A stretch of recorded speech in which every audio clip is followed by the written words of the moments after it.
오늘 말씀은 구약성경 호세아, 신약성경 디모데후서 두 곳에서 보겠습니다. 먼저 구약 호세아 6장 1절부터 8절까지입니다.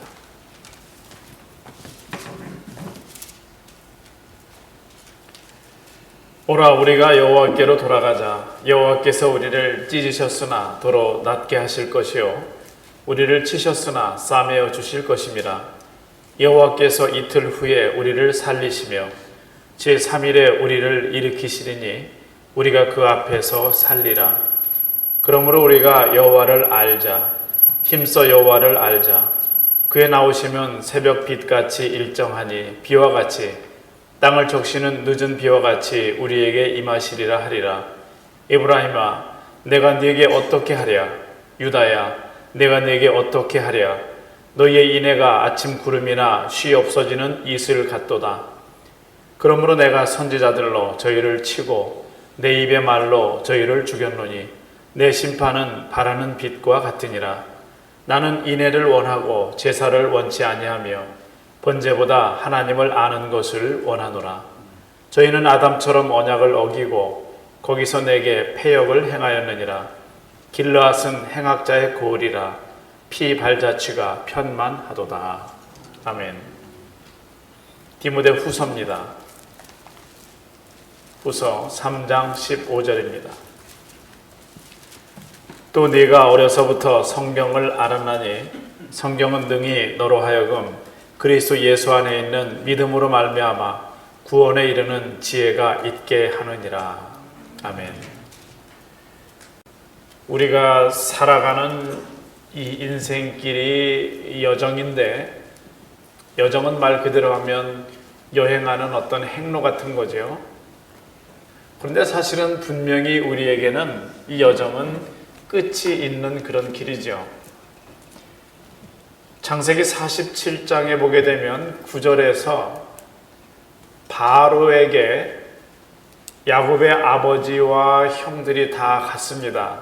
지금 그들이 사는 땅에 온전하게 흉년이 들었기 때문에, 애굽에도 흉년이 들었는데 아시는 것처럼 하나님께서 요셉을 총리 삼으셔서 흉년을 잘 이겨나가고 있는데, 흉년 2년 차가 됐을 때에 야곱의 아버지, 요셉의 아버지 야곱이 갔을 때에 그때 바로왕이 묻죠. 당신의 나이가 몇입니까? 라고 묻습니다. 그때 대답하는 야곱의 대답이 그겁니다. 내 나그네 길의 세월이 130년이다. 내 나그네 길의 인생이.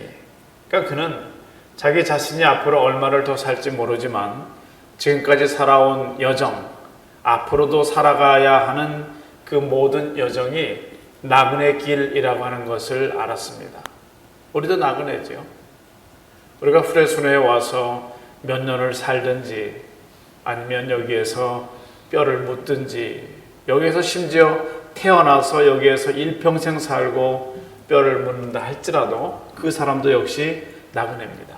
왜냐하면 우리는 하늘나라로부터 하나님께서 우리의 생명을 주셨고, 이 땅에 잠시 살면서 몇십 년 살면서 길게 살고 짧게 살고 있게 살고 뭐 약하게 살고, 그러다가 결국은 우리는 다 돌아가기 때문에 결국은 나그네 길이죠.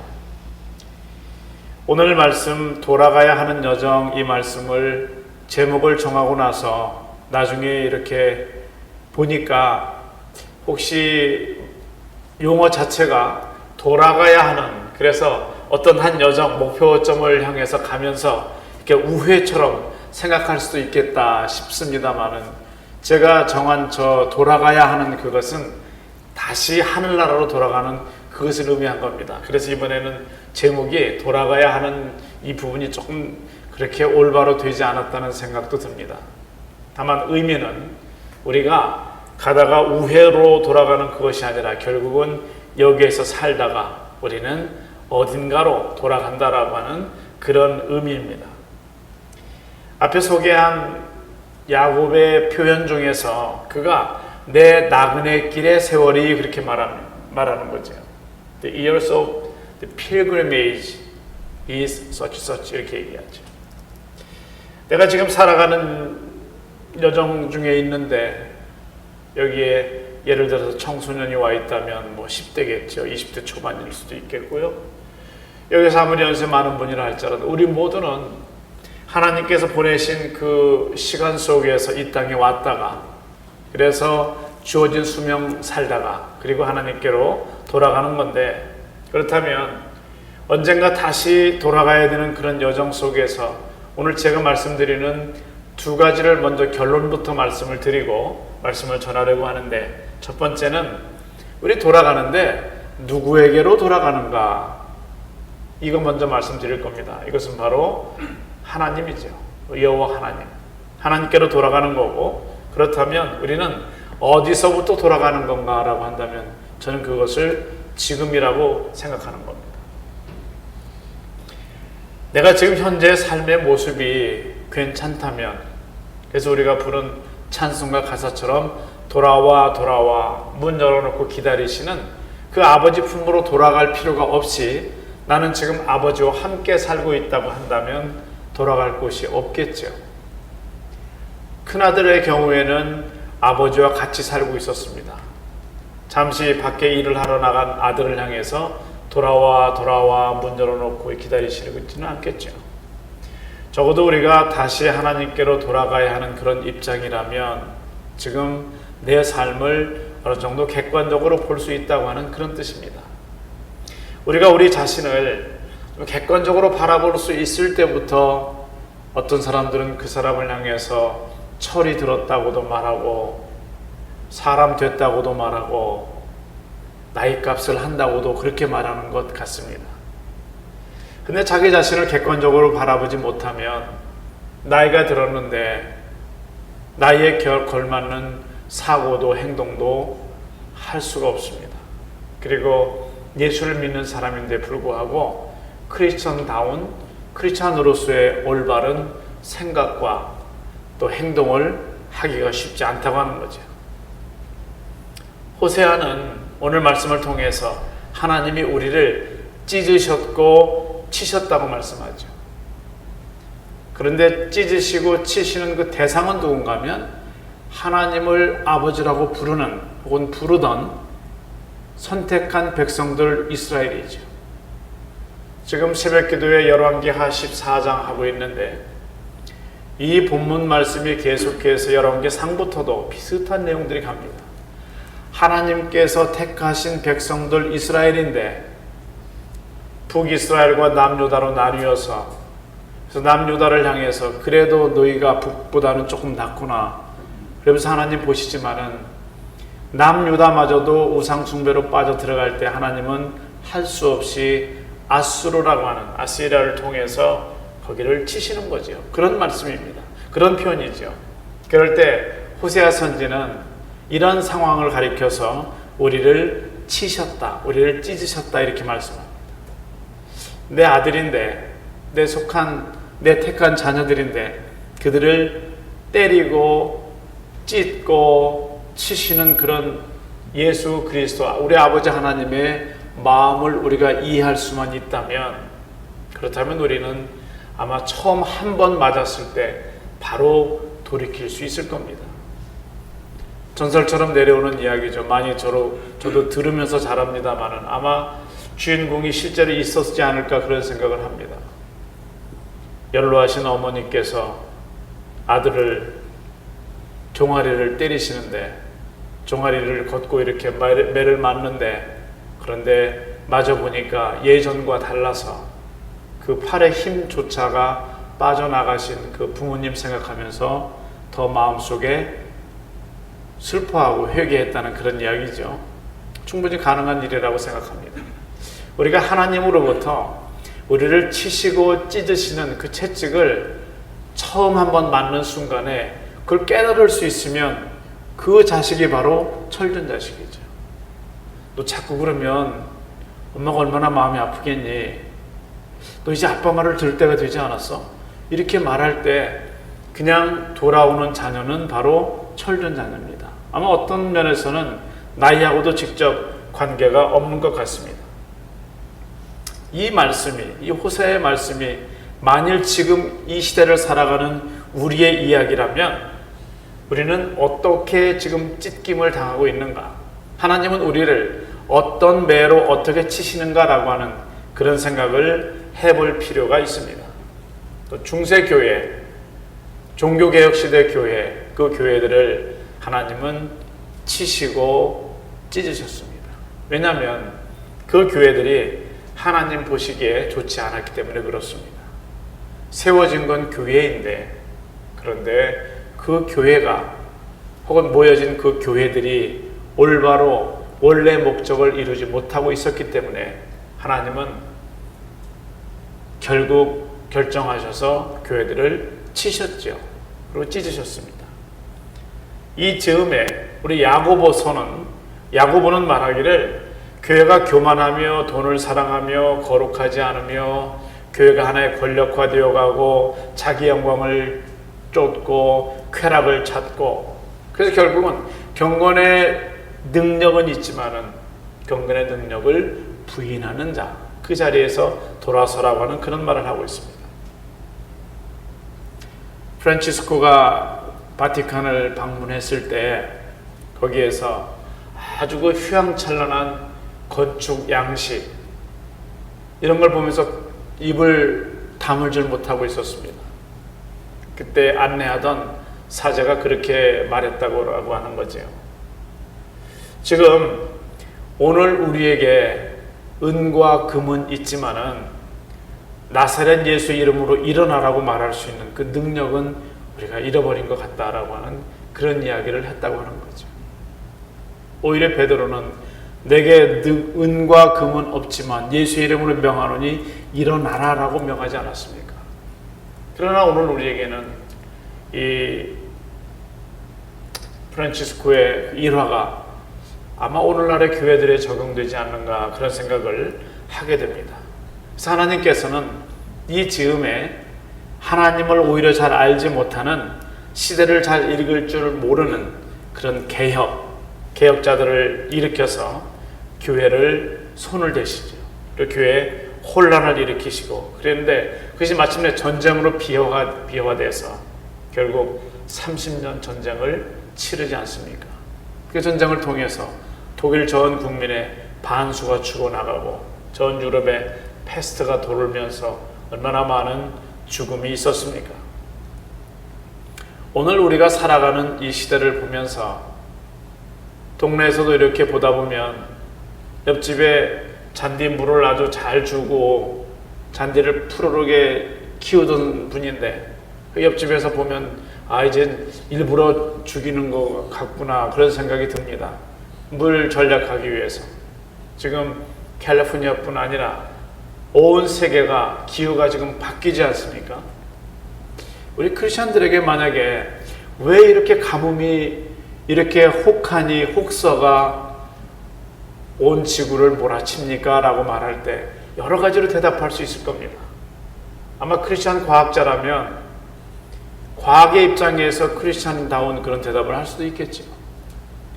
맞을지 안 맞을지 모르지만 아마 우리에게 묻는다면 우리는 글쎄 이러이러한 현상이라고 매스컴에서 다 보도하고 과학 잡지들이 얘기를 하지만은 내가 생각하기에는 혹시 하나님께서 우리를 돌아와 하시면서 혹시 치시는 과정은 아닐까요? 라고 그렇게 대답하는 것도 글쎄 왠지 괜찮을 것 같은 그런 생각이 듭니다.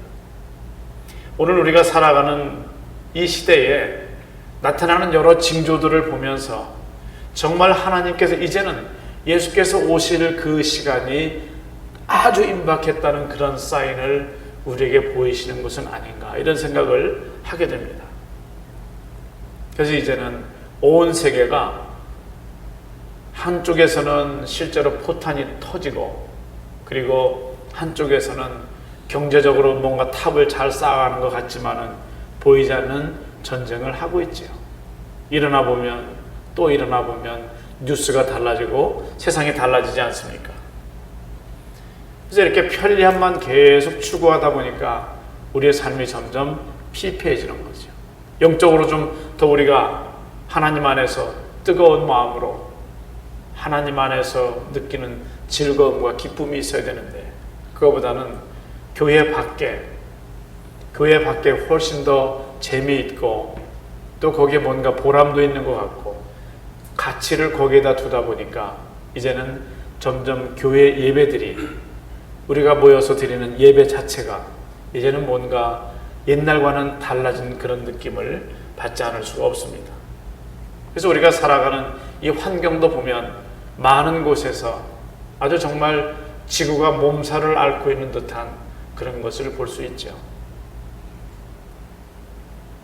사망자 숫자로만 이야기할 수 없지만은 몇 주 동안인지 한 달 정도 넘는지 그 기간을 온 한국을 강타했던 그 메르스를 보게 되면 사실은 그렇게 위험하지 않다고는 하지만 어쨌든 온 나라가 온 백성들이 다 마스크를 쓰고 다녀야 될 정도로 이렇게 심한 몸살을 앓지 않았습니까? 하나님께서 우리에게 주시는 병이 있고 질고가 있고 어려움이 있고 때로는 성경에 보면 전쟁도 하나님의 손에 속한 것인데 이런 모든 현상들을 보면서 우리는 뭔가 좀 다른 생각을 할 수 있으면 어떨까 싶습니다. 뉘엿뉘엿 지는 해를 보면서 철들지 않은 어린아이들이 하는 생각은 우리는 내일 소풍 가는데 난 먹을 거가 다 가방에 들어가 있는가 그런 생각할 수 있을 겁니다. 농사 짓는 농부의 생각이 다를 것이고요. 아마 시간을 얼마 남겨놓지 않은 상당히 연로하신 분의 생각이 다를 겁니다. 똑같은 상황을 보면서도 우리 철든 크리스찬들의 입장에서는 우리의 생각은, 우리의 분석은 뭔가 좀 달라야 되지 않을까 그런 생각을 하는 거죠. 혹시 지금도 하나님께서 나에게 돌아와 아버지 품으로 라고 하시는 이 말씀이 바로 나를 위한 부르짖음은 아닌가라고 하는, 찾는 아버지의 음성이 아닌가라고 하는 그런 생각을 해보는 것이 우리에게는 은혜가 됩니다. 오늘날의 교회가, 혹은 교회들이 마치 주님께서 치시고 찢으시는 것처럼 그런 모습으로 여기저기에서 그런 신음소리가 들립니다. 마치 어떤 경우에는 교회가 마치 사탄의 놀이객감이 되는 것처럼 그 교회를 통해서 사람들이 하나님의 영광을 보지 못하고 가리워진 하나님을 보고 잘못 왜곡된 신학을 보고 잘못된 모습으로 나아가는 크리스찬 선배들을 보면서 잘못된 길로 가고 있는 그 속에서 가장 기뻐할 존재가 바로 사탄이죠. 교회 종탑이 높이 올라가지만은 그것을 보면서 마치 물질주의적인 그런 차원에서 그것을 분석하고 바라보는 그런 사람들이 함께 살아가고 있는 그 시대가 바로 오늘 우리 시대입니다. 그래서 교회가, 우리가 올해 가진 목표는 교회와 지역사회를 선교하는, 다시 말하면 우리 교회가 이곳에 있는 것 자체가 이 지역에도 뭔가 좀 영향력이 있고 그 다른 기관들이 우리 교회를 통해서 뭔가 이루려고 하는 그런 일들, 우리가 굳이 언어적인 그런 차원에서가 아니라 혹시 민족적인 그런 다름 때문은 아닌가, 신앙적인 다른 해석 때문에 그런 것은 아닌가라고 생각도 합니다만 어떤 교회는, 또 어떤 교회들은 그 지역에서 개토화되어가는 그런 모습도 보게 됩니다. 기존 교회가 휘청거리기도 하고요. 돈과 명예와 혹은 불미스러운 일로 인해서 쓰러져가는 그런 성직자들도 보게 되고요.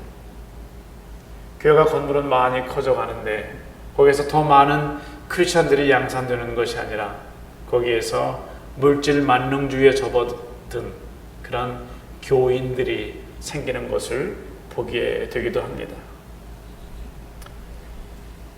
그래서 이제는 돌아가야 되겠다라고 깨닫고 회개할 때에 정작 돌아갈 교회가 없다면 어떻게 하겠습니까? 그래서 우리는 지금 이 시대를 살아가면서 적어도 우리가 출석하고 있는 우리 교회만이라도 이 지역을 밝히는 등불이 되어야 되겠고, 그리고 하나님의 곁을 떠났던 그 둘째 아들이 다시 돌아오는, 탕자가 돌아올 때에 생각할 수 있는 교회가 바로 우리 교회가 되어야 될 줄로 믿습니다.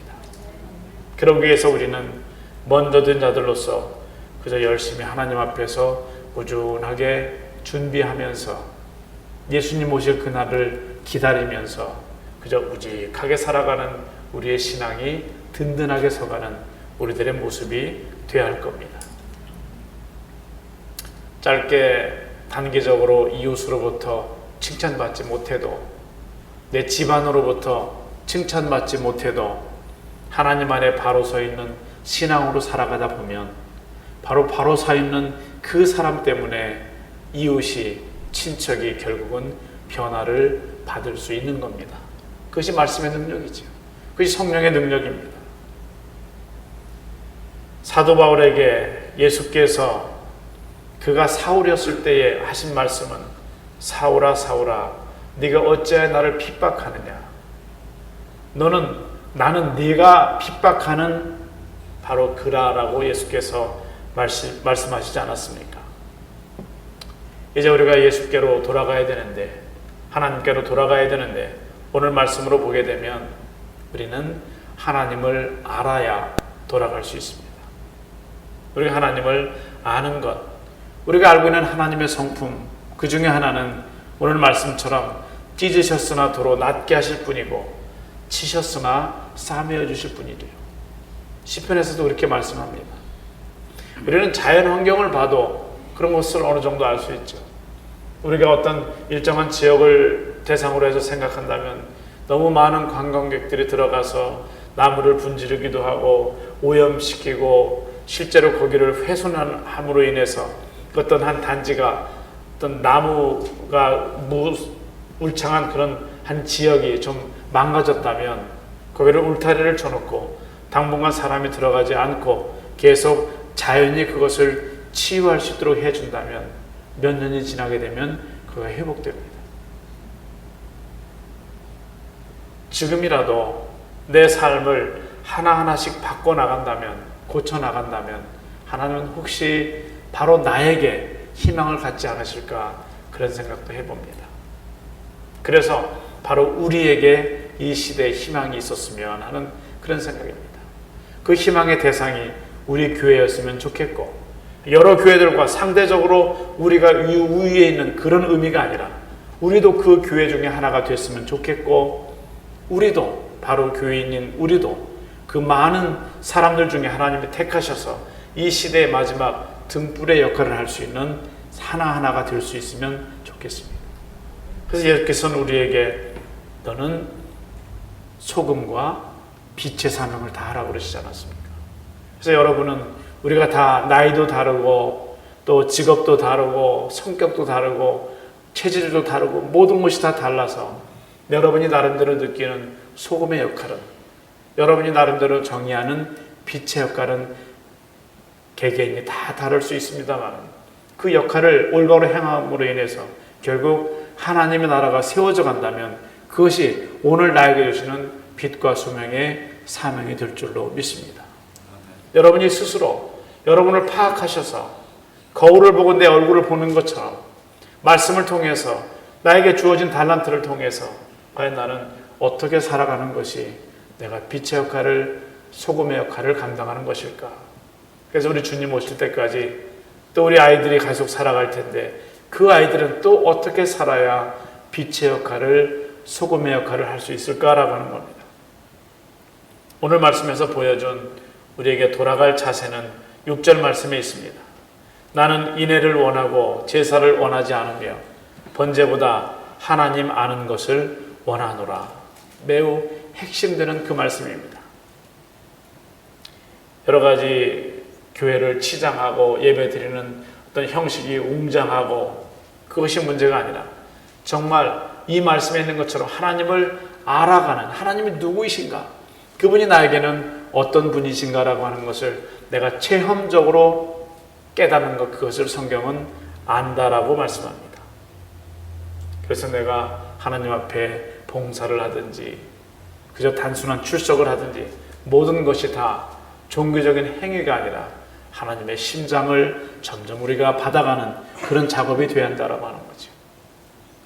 장로교회 창시자 존 칼빈이 한 손에 심장을 들고 있는 것을 자기의 문장으로 삼은 것은 하나님의 심장이 내 심장과 맞바꿔지는 그것을 목표로 삼았기 때문에 그렇습니다. 감히 우리가 어떻게 하나님의 심장까지 바꿀 수 있겠습니까마는 적어도 우리가 하나님이 누구이신지, 그리고 어떤 경우에 진노하시는 분이신지, 그리고 어떤 경우에 잘했다라고 칭찬하시는 분인지를 하나님을 올바로 알아가는 것은 우리가 얼마나 중요한 신앙의 첩경인지 모릅니다. 우리가 하나님을 알기 위해서 필요한 작업이 있는데, 하나는 잘못된 우리의 행위를 바로 잡아가야 하는 거죠.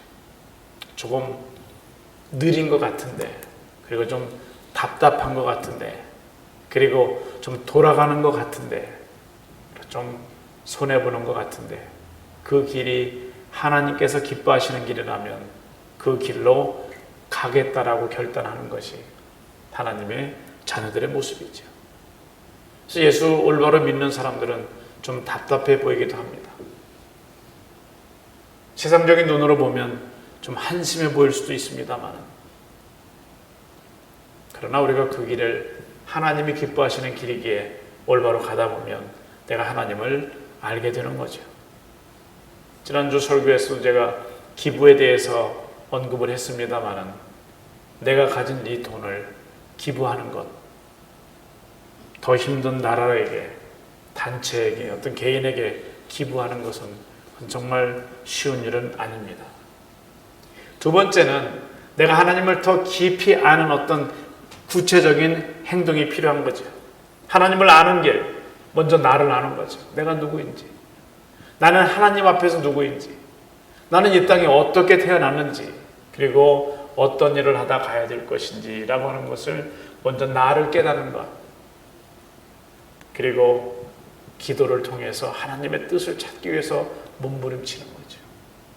하나님, 정말 하나님이 누구이신지, 그리고 나는 앞으로 남은 날들에 대해서 어떻게 책임 있는 삶을 살아야 할 것인지에 대해서 하나님의 뜻을 묻는 것, 그것이 바로 하나님을 올바로 알아가는 겁니다.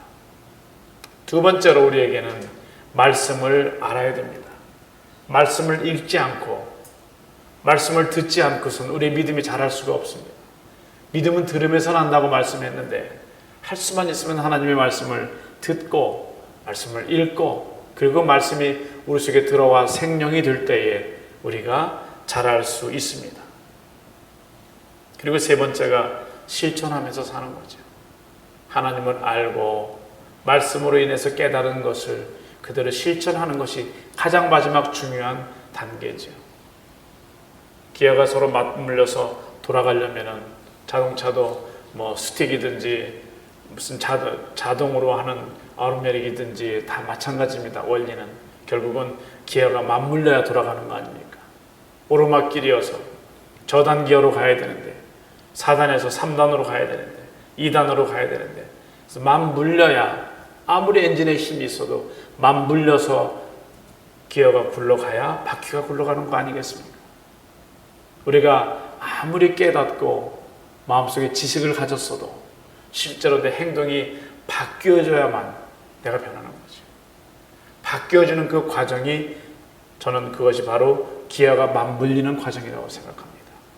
그래서 우리는 아무리 작은 깨달음 하나가 할지라도 그 깨달음을 실제로 밖에 나가서, 실제로 아침에 일어나서, 실제로 사람들과 교제하면서, 내 직장에서 그것을 실제로 실천에 옮기는 것이 가장 중요한 마지막 바퀴가 되는 거죠. 힘이 되는 거죠.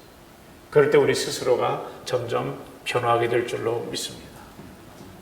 이렇게 우리들 속에 있는 하나님을 향한 지식이 우리 심장에서 살아나기 시작하면 우리의 머리를 움직이고 우리 행동을 움직이면서 변화된 우리가 결국은 나도 모르는 사이에 나와 1년을 알았던 사람이, 나와 5년을 알았던 사람이 점점 그리스도의 사람으로 변해가는 것을 볼 수 있게 되기를 바랍니다. 그것이 보람이죠. 예수 믿는 보람, 세월이 흘러가는 그 보람은 바로 거기에서 찾을 수 있을 겁니다. 그러므로 반드시 돌아가야 되는 이 여정 속에서 나는 어떻게 하나님 안에서 살아갈 수 있을까가 여러분에게 의문이 되고 그 해답이 찾아짐으로 인해서 또 새롭게 변화되는 여러분 될 수 있기를 바랍니다. 기도하겠습니다. 하나님께서 오늘도 저희들에게 말씀을 통해서 주시는 하나님의 음성을 듣게 하옵시고, 하나님을 올바로 알고 하나님의 심장을 내가 마치 받은 것처럼 같은 생각으로 하나님의 영광 위에 살아가면서 또 사람들과 섞여서 교제해야만 되고 같이 살아야만 되는, 또 같이 움직여야만 되는 이 세상의 삶을 날마다 기쁜 마음으로 살아갈 수 있도록 은총을 덧입혀 주옵소서. 변화된 우리 때문에 우리 주변의 사람들이, 환경들이 같이 변화해 나가는 귀한 보람이 있는 크리스천의 삶을 살아갈 수 있도록 저희들 모두에게 하나님의 은혜를 내려 주시옵소서. 예수님의 이름으로 기도드리옵나이다. 아멘.